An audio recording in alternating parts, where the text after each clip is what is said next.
Hey guys, so due to the fact that I admittedly have no topic today to speak of, nothing prepared, not that I prepared so much before, what I want to do with you guys today, I'd like to read some headlines to you from a particular newspaper in Israel, an English language newspaper. It's not Haaretz. Let's put it that way. It's not Haaretz. I would never read Haaretz to you because, okay. And I want you guys to understand, like, what's going on in the world of certain people who claim or think to themselves in their own minds, who look in the mirror every day and tell themselves that they are quote unquote pro-Israel. I want to read to you guys headlines written by these people. Headlines and maybe even some details of some articles, okay? And we can get into it a little bit more and understand what seems to be the problem here, officer. Okay? So I'm going to read you guys some headlines. Okay. Israeli forces surround West Bank building in reported raid to foil attack. Obviously, we understand the issue with the term West Bank. Automatically, we understand what kind of people are writing this article. Reported raid to foil attack. I guess they're foiling a would-be terrorist attack, and it's a reported raid. Who reported it? I don't know. Let's read. Okay, let's read further. Oh, this is just like a little byline here because it's just kind of like a live blog. Okay. Clashes appear to break out in town of Silwad, north of Ramallah, with TV reports indicating multiple arrests of terror cell that was planning attack over Basra. Okay, now we actually read what this is talking about. It's a little more clear. So guys, but you see how things can be obfuscated, right? Next, Israeli forces reportedly nab Palestinians planning Passover attacks. So are they reportedly planning Passover attacks, or did the Israeli forces reportedly nab Palestinians? Ladies and gentlemen, this is a supposedly pro-Israel newspaper writing such headlines and such, things. Okay, we continue. 1 second. 1 second. Okay, blah blah blah. Suspect shot. Okay. Amid terror warnings, security forces begin to patch holes in the West Bank barrier. Again, West Bank. This term, West Bank, I don't understand. It says, engineering work began Wednesday to seal gaps in the West Bank security barrier used by Palestinians to enter Israel illegally, defense officials say. So basically the Jews that are, when they're going from Judea and Samaria to Haifa, apparently they're entering Israel. What are they leaving? We don't know. According to these guys, we have no idea. The army said it's fixing up holes over dozens of kilometers of the fence and was digging trenches to prevent vehicles from crossing through the so-called seam zone. My friends, why are there holes to begin with? That's what I'd like to know. Maybe they should hire Mr. Orange Man to patch up these holes. Okay, that's a different discussion. Let's see, what else? Yeah, they're writing blah blah blah, this and that and the other. Okay, fantastic. Okay. Gantz touts plan to let in tens of thousands and more Palestinian laborers. My friends, I mean, you understand. So, we are attacked, and what do? We let more of the people who come from the group or demographic that attacked us into the country.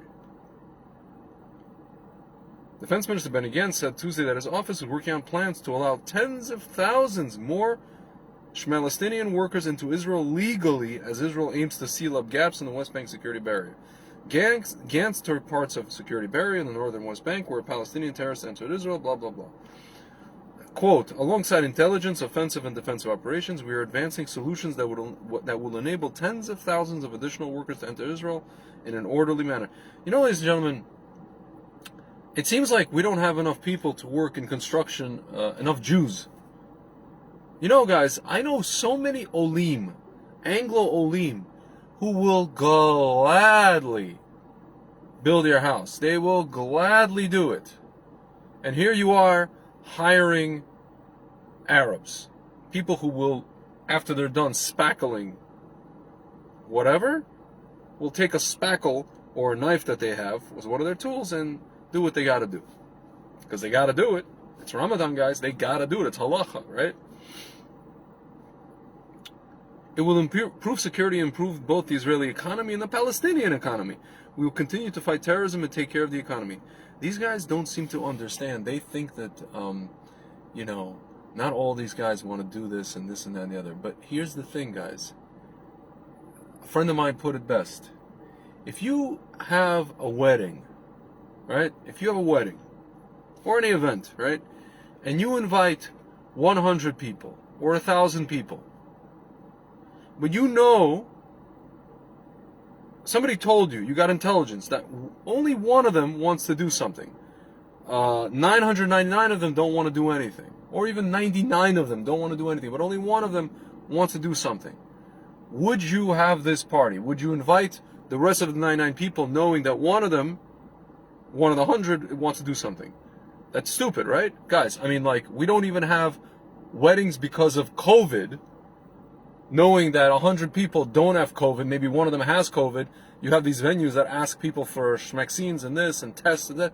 My friends, and yet you want to let in, but not all of them are like this, my friends, but not all of them are like this, but surely one of them is. And you're putting people's lives in danger. I don't understand. See, Israel has recently been increasing the number of work permits it is issuing to Palestinians from both the Shmank and Gaza Strip. These are currently around 130 West Bank Palestinians who have permits to work in Israel and Israeli settlements. And my friends, all it takes is one. You've seen that. All it takes is one. Just one of these 130,000 people. The government said it would raise the number of permits for Gazans to work in Israel by an additional 8,000, a total of 20,000. So basically what they're going to do is they're going to increase the odds, the mathematical odds, that it's not going to be 1, it might be 5, it might be 10, it might be 100 out of 20,000 people. My friends, you understand how stupid this is, or is it deliberate? See, it says Israeli security forces say the Tel Aviv gunman Ra'ad Hazem crossed illegally into Israel through a break in the security barrier. There are many gaps in the West Bank. So, see, these guys think that just because somebody crosses legally, nothing will happen. If they cross illegally, you know how many people just cross illegally just because they want to work? Take a look at the southern border in America. Ladies and gentlemen, you understand. You understand what's going on. You understand who we're dealing with. It's just incredible. It's just simply incredible. And now we get to the crux of the whole thing. 1 second. Here you go. Hamas threatens Israel over extremist plans for Passover sacrifice on Temple Mount, on Har Bayis. My friends, these are Jews writing this article, calling people who want to do Korban Pesach on Har Bayit, okay, during Pesach, they're calling them extremists. Israel says it won't allow right after groups offer cash prize to those arrested while bringing goats or lambs to Jerusalem by holy site. Jordan and PA condemn giveaway. My friends, you understand, you see how nervous they are that we're coming back. You see how nervous they are that we're starting to do what we're supposed to be doing for Hashem. You see how you see how the Erev Rav are writing articles, how nervous they are. It's just amazing, guys. It's really, really amazing. See, it says, Jewish activists to conduct ritual sacrifices on Jerusalem's Flashpoint Temple Mount, saying it would not allow it at any cost, and Gazan terror factions were set to convene to discuss a unified response to the alleged aggressions. At least they put them in quotes, the aggressions. Israeli authorities vowed to stop any attempts to bring sacrificial animals to the complex as they have in the years past. The returning to the Mount extremist groups which advocates the construction of a third Jewish temple, God chas v'shalom, on the site that once housed the two biblical temples, announced on Facebook that it would be offering a cash prize, blah, blah, blah, blah, blah, blah. Oh, and to anyone arrested trying to do so. The Temple Mount, known to Muslims as Haram al-Sharif, is Judaism's holiest site and Islam's third holiest. Oh, at least they got that right. Jews are allowed to visit the compound, but not pray or perform religious rituals as part of delicate status quo. My friends, here's the problem. Therein lies the problem. A small group of Jewish extremists has occasionally sought to perform biblically mandated Passover sacrifice in Temple Mount, but police have regularly detained the perpetrators, who do not appear to have successfully pulled off a sacrifice in recent years at the Flashpoint holy site. Ladies and gentlemen, see, it says arrested, 400 shekels. Arrested with a goat or lamb, 800 shekels. Managed to sacrifice, 10,000 shekels. Guys, they're giving these people $3,000. It's not, in the grand scheme of things, not a lot of money. The post from returning to the Mount read, the post drew threats from Hamas and condemnation from Jordan and the Palestinian Authority. We stress that this represents a dangerous escalation that crosses all red lines and is a direct assault on the belief and feelings of our people and our nation during this holy month. Ladies and gentlemen, you understand, we hold Israel responsible for all its repercussions. Prime Minister Naftali Bennett's Arabic language spokesperson denied that there were any plans to bring sacrifice. We're like, oh no, we're not going to bring any sacrifices to the hilltop. Any attempts will be halted. Allegations that there are Jews intending to slaughter sacrifices Haram Sharif are completely false and have been promoted by Palestinian terror organizations and others in order to incite. Oh, there's another blame. Instead of taking responsibility and saying, yes, our people this, they're not even saying our people are trying to do this and we're going to stop them. They're saying it's the PA that's saying that they're going to do this and they're trying to incite. We will preserve the status quo in the holy places and will not allow any disturbance to security and public order in Jerusalem or anywhere else. Ladies and gentlemen, do you understand? Do you understand what an enemy is? It's not the Arabs. We are our own enemy. We have enemies inside, among us. See, this is a red line. It's playing with fire, and the Palestinians cannot accept that. This is a Hamas official. Ladies and gentlemen, you understand? We've gotten to a point where we're so nebuch, we're such losers. We're so into the status quo stuff. We're so afraid of our own history, of our own trajectory, of our own, future, of our own destiny, of the Jewish people. We're so afraid of it. We're like cowering in fear, and we've basically convinced these guys that anything that we would do would be a provocation to them. That it's their place, not ours. See,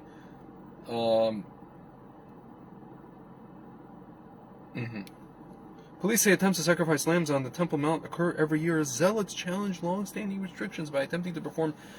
These people, the people who are writing this article, you know what they should do? You know what they should do? They should stop celebrating Hanukkah forever. I mean, it was zealots fighting people like them. Ladies and gentlemen, they should stop celebrating Hanukkah. They should stop lighting Hanukkah candles. Forever and ever, till the end of time.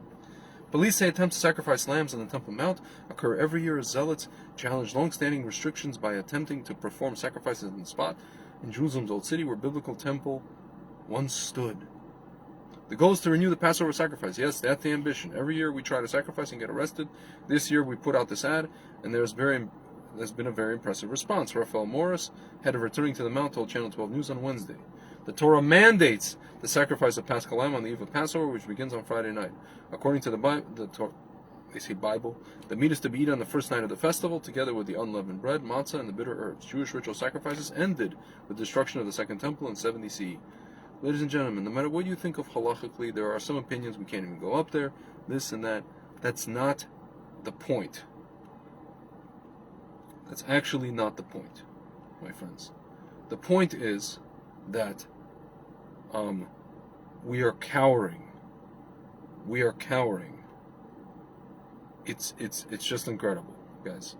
How sad we are, how nebuch we are, how still ghetto and downtrodden and just loser-ish we are. It's these people, Hamas and PA, they won't be able to say anything. It's just ugh. I'm going to read to you guys this final thing. This led to our destruction. Bennett assails Smotrich for urging synagogue ban. Prime Minister and Interior Minister accused former political ally of endangering the Jewish state, citing senseless hatred that led to the destruction of the Second Temple. Okay, let's read what this says. Prime Minister Naftali Bennett fired back at MK Betzalel Smotrich on Wednesday after the far right leader said synagogues should turn away members of the governing coalition and claim that their political actions should exclude them from communal religious life, saying, "We all love each other, but we won't sit with them. We all love each other, but he won't enter my synagogue." What is this? Bennett said at a conference on Wednesday morning. Oh, okay. So let's get this straight, Mr. Bennett, Mr. Bennett. During COVID, you were all in favor of Jews denying Jews the right to come to shul because they are basically a walking disease, which they're not. You did everything anti-science, and now you're saying, if somebody wants to ban a Jew from entering a shul, actually probably according to halacha, because if you're putting Jews' lives in danger, it's for a Jew to boycott another Jew in a synagogue, as a certain politicians call for, this is what caused the destruction of our previous state 2,000 years ago. Really? In the words of Jim Carrey, really? The Prime Minister said, alluding to rabbinic text that explains the destruction of the temple and the dispersal of the ancient Israelites as a consequence of the toxic relationship between rival sects and Judaism. I am on the right and there are people on the left in the government. Our views are completely different. But do you know what I discovered? Even people with very different views deeply love the state of Israel and this land. Some of them do in a kind of weird Singapore-ish, Hong Kong-ish sort of way. Others not so much. They do everything possible to destroy it. Therefore, I call on everyone, let us unite against the external enemy. The enemy is not internal, but external. The terrorists who are trying to break our spirit. They will not break our spirit. Nobody will break our spirit if we're stronger together. No, we have an internal enemy, my friend. You're one of them. The people I just read about are the other. And they're part of you, by the way. You made a coalition with those people. Smotrich, who now leads the opposition religious Zionism party, but once Bennett's close political ally, said Tuesday that anyone who was part of Bennett's government should be prevented from entering a house of prayer. I maintain that anyone who is part of this government doesn't need to be brought into a synagogue. It's the most legitimate thing in the world. Someone who lies, cheats, and steals votes, someone who joins the radical left that harms all that is held sacred in Israel, someone who sold out the state to the Islamic movement and now is going to do the same to the terror supporters in the joint list, is certainly not worthy of being in the congregation. That's completely legitimate. Ladies and gentlemen, I'm not a halakhic expert, but I think there's some grounds here. His comments were met with fury by several politicians. Reiterating Bennett's comments, his senior political partner, Interior Minister Ayelet Shaked, said Wednesday that such statements were dangerous to Jews everywhere. Smotrich has apparently forgotten the words of the sages against shaming others in public. He thinks that worshippers should kick me out of my synagogue. Up until yesterday, I didn't understand the context that led to the destruction of the Second Temple. You know, these people, they don't care about Torah. They don't care. They're talking about this sinat chinam from the Second Temple. They don't care. They're talking about destruction of the Second Temple, and then they they do this, and then they talk about status quo. Ladies and gentlemen, you now understand. I have to get off the line with you guys, but do you now understand what we're dealing with here? Double talking, double crossing people who are our own enemy inside from within, who accuse others of what they are. This is the typical thing, the ultimate projection, ladies and gentlemen. The ultimate projection. Anyway, guys, B'ezrat Hashem, we should see the coming of Mashiach and an end to this horrible regime very soon. I'll talk to you guys soon.